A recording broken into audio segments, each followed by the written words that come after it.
શાક આ બધું નાના મોટા સબ્જી એ બધું ઘરનો પીસા છે.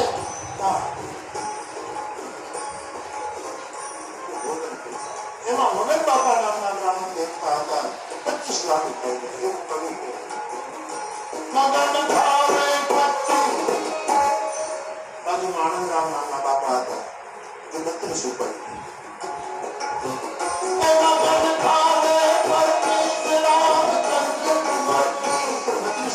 ખાવા એટલે એટલું કેમ ખવાય?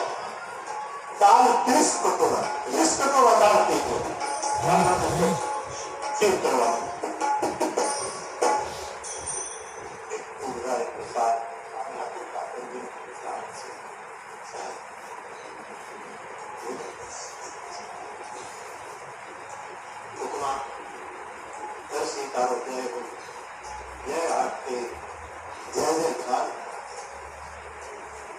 ભોજન કરીને નેતાજીને ઠાકોરજી નેતાજી આ સોનાની ચમચીઓ આ બધા સોનાના વાટકા મૂકજો એમાંથી એકાદી ચમચી વાપરો.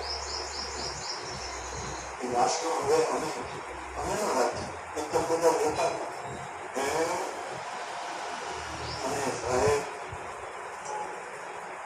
વસ્ત્ર હતું એમાં દાળવાળા સાંડિયા શાકવાળા એ બધું બાકી હવે દાળની વાટકા ખબર લાગ્યા દાળના વગેરા પેટ ઉપર નીકળતા જાય અને સાહેબ બધું ઠાકોરજીનો પ્રસાદ છે.